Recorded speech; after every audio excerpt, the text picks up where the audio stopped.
হরে কৃষ্ণ কৃষ্ণ কৃষ্ণ হরে হরে, হরে রাম রাম রাম হরে হরে। হরে কৃষ্ণ এই মহামন্ত্রটি যে কতটা গুরুত্বপূর্ণ আমাদের জীবনে, তা আমাদের চিত্ত শুদ্ধ চেতনা শক্তির পুনর্জাগরণের এক অপ্রাকৃত পথ। এই মহামন্ত্র কীর্তনই হল আমাদের অপ্রাকৃত চেতনা শক্তির পুনর্জাগরণের একমাত্র দিব্য উপায়। এই মন্ত্র হরে কৃষ্ণ জপের উপকারিতা, আধ্যাত্মিক জাগরণ মন্ত্র, কৃষ্ণ ভক্তি মন্ত্র, মানসিক শান্তির মন্ত্র, ভক্তিযোগ, বৈদিক মন্ত্রের শক্তি, হরে কৃষ্ণ ধ্যান, ভগবান কৃষ্ণের নাম স্মরণ, আধ্যাত্মিক উন্মোচন, কৃষ্ণ চেতনা, ভগবদ্গীতা মন্ত্র এবং বৈদিক জ্ঞান, এই সমস্ত বিষয়বস্তুকে একসাথে মুষ্টিমেয় একটি জ্ঞানের যে বহিঃপ্রকাশ, তাই হলো এই হরে কৃষ্ণ মহামন্ত্র। এই মন্ত্রটির আলোচনা প্রসঙ্গে কিছু ভাগে ভাগ করে আমি আমার বিষয়বস্তুটা আপনাদের সামনে উপস্থাপন করতে চলেছি। প্রত্যেকটি ভাগ খুবই মন দিয়ে শুনবেন এবং নিজেকেও এর সাথে মিলিয়ে তুলতে পারেন, এবং এই মহামন্ত্রটি পাঠ করতে করতে আপনার জীবনের সমস্ত বাধা এবং অশুভ শক্তিকে আপনি দূর করতে পারেন এবং চিরজীবন এর শুভ ফল প্রাপ্ত হতে পারেন। তো আমাদের আজকের আলোচনার প্রথম ভাগটি হলো মায়া অথবা মোহ। মায়া বা মোহ জিনিসটা কি? মূলত স্বরূপে আমরা সকল জীবই কৃষ্ণ চেতনাময়, কিন্তু অনাদিকাল হতে জড় বস্তুর সংস্পর্শে আমাদের চেতনা কলুষিত। যে জড় পরিবেশের মধ্যে বর্তমানে আমরা বাস করছি, তাতে মায়া বা মোহ বলে যে বিষয়বস্তুটি রয়েছে, সেই মায়া শব্দের অর্থ হলো যাহা নহে, অর্থাৎ বাস্তবে যা নেই। ভৃত্য কৃত্রিম উপায়ে সর্বশক্তিমান প্রভুর অনুকরণ করলে তাহাকেই মায়া বলে। প্রকৃতিতে জয় করতে গিয়ে প্রাকৃতিক শক্তির অধীন হয়ে পড়েছি আমরা, তাই হলো মায়া। কিন্তু এই মায়ার এই শাশ্বত কৃষ্ণ ভাবনা পুনর্জাগরণের ফলে এখনই ঝরা প্রকৃতির সহিত এই মায়িক দ্বন্দ্বের অবসান ঘটাতে আমরা সক্ষম হতে পারি। তো আমাদের বিষয়বস্তুর দ্বিতীয় পর্বটি হলো প্রভুত্ব কি।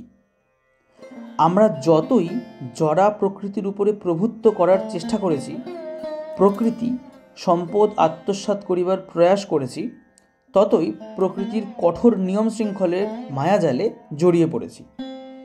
এই যে অবিশ্বাস সংশয় আমাদের হৃদয়কে গ্রাস করেছে, সেই অবিশ্বাস এবং সংশয়ের যে মূল বিষয়বস্তু, তা হইতে ভ্রান্ত ধারণা, অর্থাৎ যা কিছু দৃশ্যমান আমি তারই প্রভু, এটাই হলো প্রভুত্বের উৎপত্তি আমাদের মনে, যা থেকে সংশয় অবিশ্বাস এসব ভ্রান্ত ধারণা এসে আমাদের বিভিন্ন মূল্যবান সম্পর্ককে নষ্ট করে দিতে পারে। এই প্রসঙ্গেই আমরা তৃতীয় পর্বে চলে যাচ্ছি, তৃতীয় ভাগ, যে সেটা হলো কৃষ্ণ ভাবনা কি, হরিনাম সংকীর্তন কি। কৃষ্ণ ভাবনা এইরূপ কোনো কৃত্রিম মানসিক উৎপীড়ন নয়, যেটা অবিশ্বাস এবং সংশয় আমাদের মনে তৈরি করে। এটা জীবের আদি শক্তি। যখন আমরা এই মহামন্ত্র শ্রবণ করি, এই শ্রীকৃষ্ণ মহামন্ত্র, তখন আমাদের এই চেতনার পুনর্জাগরণ হয়। ভগবত উপলব্ধির এই সহজতম পথটিই হলো এই যুগের ধর্ম।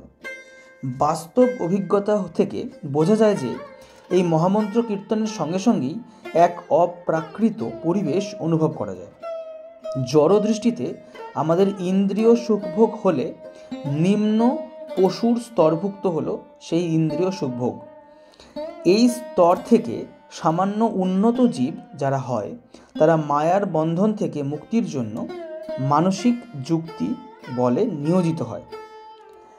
আবার তার থেকে কিছুটা উন্নত যারা, তারা যথেষ্ট বুদ্ধিসম্পন্ন জীব, এবং তার জন্য সেই সকল জীব পরম কারণ ভগবানের সন্ধান তৎপর হয়ে ওঠে।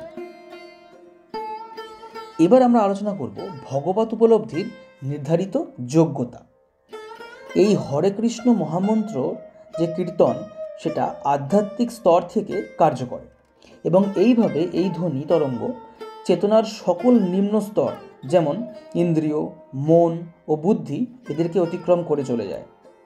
এই মহামন্ত্র কীর্তনের জন্য মন্ত্রের ভাষা বোঝার কোনো দরকার নেই, কোনো যুক্তিতর্কের প্রয়োজন নেই, অথবা বুদ্ধির সহিত ঐক্য সাধন কখনোই প্রয়োজন নেই এখানে, অর্থাৎ ইন্টেলেকচুয়াল অ্যাডজাস্টমেন্ট। এটা সম্পূর্ণই স্বতঃস্ফূর্ত আধ্যাত্মিক স্তর থেকে আসে। তাই কোনো রকম যোগ্যতা ছাড়াই যে কেহ এই অপ্রাকৃত ধ্বনি কীর্তনে অংশগ্রহণ করতে পারে। তাই আমাদের পঞ্চম ভাগটা মহামন্ত্র শ্রবণের যথাযথ মাধ্যম। এই বিষয়ে লক্ষণীয় বিষয়টি হলো, এই মহামন্ত্র কীর্তন যতদূর সম্ভব শুদ্ধ ভক্তের শ্রীমুখ থেকেই শ্রবণীয়।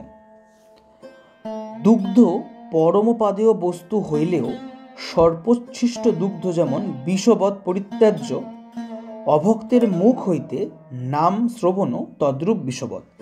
অর্থাৎ দুধ যতই উপাদেয় খাদ্য হয়ে থাক না কেন, সাপের খাওয়া দুধ কিন্তু সেটা উচ্ছিষ্ট বলেই সেটা বিষভাবে আমরা পরিত্যাগ করি, বিষ ভেবে পরিত্যাগ করা হয়। সেরকমই অভক্তের মুখ থেকে এই মন্ত্র, এই মহামন্ত্র শ্রবণ করাটাও সেই রকমই বিষ সংকুল পরিস্থিতি সৃষ্টি করতে পারে। তাই শুদ্ধ ভক্তের শ্রীমুখ থেকেই এটা শোনা উচিত। শুদ্ধ ভক্তের মুখ নিঃসৃত নাম শ্রবণে দ্রুত ফল লাভ হয়। তো এই প্রসঙ্গে আমাদের পরবর্তী ভাগটা একটি অত্যন্ত গুরুত্বপূর্ণ ভাগ, এটা যেটা হচ্ছে হরে কি, হরা কি, কৃষ্ণ কি, রাম কি এবং কীর্তন কি। হরে অর্থাৎ ঈশ্বরের শক্তিকে সম্বোধন করা। কৃষ্ণ ও রাম এই উভয় শব্দের অর্থ হলো পরম আনন্দ, আর হরা ঈশ্বরের পরম আনন্দময়ী শক্তি। হরার সম্বোধন পদ হলো হরে। ঈশ্বরের এই পরম আনন্দময়ী শক্তি আমাদেরকে ঈশ্বর লাভে সাহায্য করে। তবে মায়া হলো ঈশ্বরের অসংখ্য শক্তির মধ্যে একটি, আর আমরা জীবকুল, আমরা ভগবানের আরেকটি শক্তির পরিচয়। এই হরে, কৃষ্ণ ও রাম এই তিনটি শব্দ মহামন্ত্রের অপ্রাকৃত বীজ। এবং কীর্তন কি? কীর্তন হলো মায়াবদ্ধ জীবের উদ্ধারের জন্য ঈশ্বর ও তার শক্তির উদ্দেশ্যে চিন্ময় আহ্বান। এটাই হলো কীর্তন। আমাদের পরবর্তী ভাগের দিকে আমরা এগিয়ে যাই, সেটা হলো ভক্তিযোগ ও হরে কৃষ্ণ ধ্যানের পদ্ধতি। ভক্ত কিভাবে কৃষ্ণকে ডাকবে, ঈশ্বরকে ডাকবে, তার পদ্ধতি। ভগবত ভক্তির মাধ্যমে জীবনযাপন করতে হলে বিনম্র মানসিকতা প্রয়োজন। ভক্ত সান্নিধ্যে সেবা সম্পাদনে ব্যাপৃত থাকাকালীন ভক্তকে অবশ্যই নানাভাবে আত্মসমর্পণ করতে হয়। মনে মনে কেউ ভাবতে পারে যে সে শুদ্ধ ভক্ত, আর তত্ত্বগতভাবে নিজেকে সম্পর্কে ভাবতে পারে সে সম্পূর্ণ আত্মসমর্পণ করেছে, কিন্তু তার বিনয়, নম্রতা আর সহনশীলতার পরীক্ষা হবে যখন সে প্রত্যক্ষভাবে ভক্ত সান্নিধ্যে এসে সেবা কার্যে আত্মনিয়োগ করবে। যদিও এই থেকে বৃথা অহমিকার ওপর কোনো কোনো সময়ে পীড়নবোধ অনুভব হতে পারে, আসলে প্রকৃতপক্ষে তা ক্রম বিকাশমান ভক্তের পক্ষে হিতকারীই বটে। পরিণামে যখন সে আত্মসমর্পণ করবে, তখন সে বিভিন্ন পরিস্থিতিতে ভগবত সেবা কার্যে স্থিতি লাভ করবে, অর্থাৎ দৃঢ়বদ্ধ হয়ে উঠবে। ভগবান শ্রীকৃষ্ণ মহাপ্রভু তার শিক্ষাষ্টক উপদেশাবলীর 3য় শ্লোকে ভক্তদের মনোভাব সম্পর্কে যে পরামর্শ দিয়েছেন, তা তিনি সকল ভক্তকে সদা সর্বদা তাদের হৃদয় জাগরুক রাখতে বলেছিলেন। ভক্তের নিকট ভগবানের আত্মপ্রকাশ, এটাই হলো আমাদের আজকের বক্তব্যের শেষ ভাগ। ভক্তের তটস্থা শক্তি জীব সকল মায়া শক্তি অপেক্ষা অধিক উৎকৃষ্ট। এই উৎকৃষ্ট শক্তি জীব যখন নিকৃষ্ট শক্তি মায়ার সংস্পর্শে আসে, তখন এক অপ্রীতিকর অবস্থার সৃষ্টি হয়। কিন্তু উৎকৃষ্ট তটস্থা শক্তি যখন হরা নামের পরমানন্দময়ী শক্তির সংস্পর্শে আসে, তখন উহা আনন্দময় স্বাভাবিক অবস্থায় প্রতিষ্ঠিত হয়। ক্ষুদ্র শিশু মাতৃক্রোড়ের জন্য ব্যাকুল সুরে ক্রন্দন করে, যেমন ক্রন্দন করে, তেমনি আমাদেরও ব্যাকুল চিত্তে কীর্তন করলে ভগবান শ্রীকৃষ্ণ আমাদেরকে কৃপা লাভ করতে সাহায্য করবে। আর যে আন্তরিকভাবে এই মহামন্ত্র কীর্তন করে সেই ভক্তের নিকট ভগবান আত্মপ্রকাশ করেন।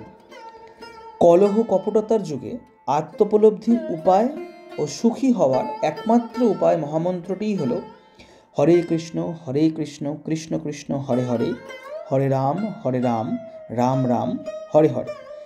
এই মহামন্ত্র কীর্তন ব্যতীত এই যুগে জীবের অন্য কোনো পন্থা নেই। হরে কৃষ্ণ মন্ত্রের এই অলৌকিক শক্তি, মানসিক শান্তি ও আধ্যাত্মিক জাগরণের রহস্য। হরে কৃষ্ণ মন্ত্রের শক্তি, শান্তি ও আধ্যাত্মিক শক্তির উন্মোচন। দ্য পাওয়ার অফ দ্য হরে কৃষ্ণ মন্ত্র unlock inner piece and divine energy, এটাই হলো আমাদের আজকের বিষয়বস্তু। এই আলোচনা আমার যতটা সম্ভব ব্যাখ্যা করার চেষ্টা করলাম আপনাদের সামনে। তো পর্বটা আপনাদের কেমন লাগলো আপনারা অবশ্যই জানাবেন কমেন্টে, এবং পরবর্তীতে কোনো পাঠ যদি আপনাদের শুনতে ইচ্ছা করে তাহলে সেটা অবশ্যই জানাবেন, আমি চেষ্টা করব সেটা উপস্থাপন করার। কমেন্টের পাশাপাশি সাবস্ক্রাইব করে পাশের বেল আইকনটি প্রেস করে রাখবেন পরবর্তী চমৎকার এবং তথ্যবহুল পর্বগুলোর সাক্ষী হতে। ধন্যবাদান্তে ইতি Parthapratim from your favourite Hindu mythology channel Vedic Partha. নমস্কার, ভালো থাকবেন।